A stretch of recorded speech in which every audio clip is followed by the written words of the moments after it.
Thank you, Madam Chair. I have the honour to take the floor on behalf of the European Union and its member states.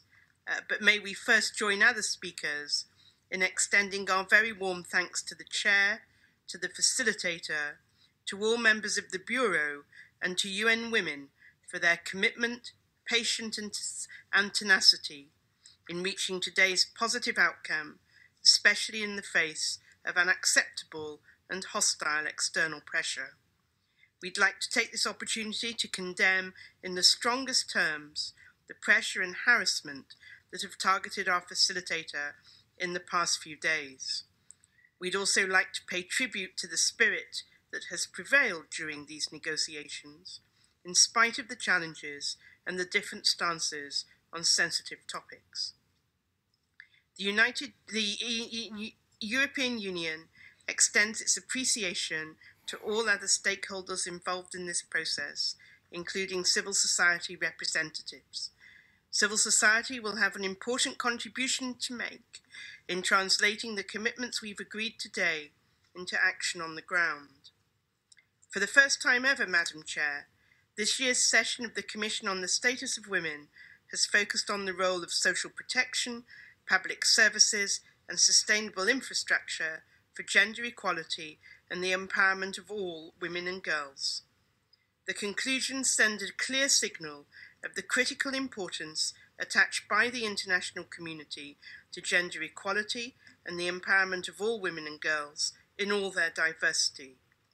They recognise that, in a world beset by both long-standing and new challenges, social protection, public services, and access to sustainable infrastructure are indispensable to realising those goals, and that, in their absence, significant hurdles, including violence and equal sharing of care and domestic responsibilities between women and men, together with persistent gender stereotypes, prevent the achievement of gender equality and also women and girls' full enjoyment of their human rights. We are particularly glad that we've tackled some key issues reflected in the text, such as the right to social security, universal access to social protection, eliminating violence against women and girls, and the crucial role of civil society and women human rights defenders, among others. The European Union will take its full part to turn the recommendations agreed today into actions.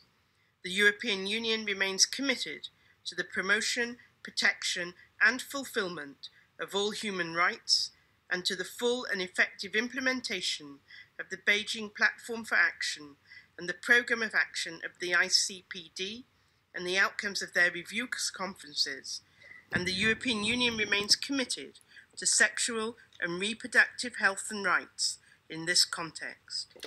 Having that in mind, the European Union reaffirms its commitment to the promotion, protection, and fulfilment of the right of every individual to have full control over and decide freely and responsibly on matters related to their sexuality and sexual and reproductive health, free from discrimination, coercion, and violence. Madam Chair, the achievement today is all the more noteworthy given the wider context. As the UN Secretary-General said in his address to CSW 63, the pushback against women's rights is, quote, deep, pervasive, and relentless, unquote.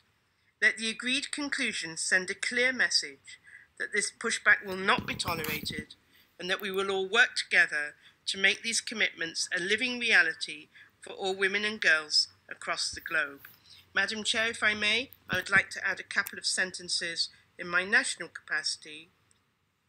I'd like to add that there needs to be a need for universal access to quality and affordable, comprehensive sexual and reproductive health information, education, and including comprehensive sexuality education and healthcare services. Madam Chair, we recognise that these are sensitive issues, as we heard in some of the statements. But what is at stake is the future of 50% of the population, and the prosperity of nations very much depends on the rights of those 50% being recognised. No nation can fully prosper and thrive if it denies the needs of half of its people. So this is not just a moral issue, Madam Chair, but it is also a development and an economic one. Thank you.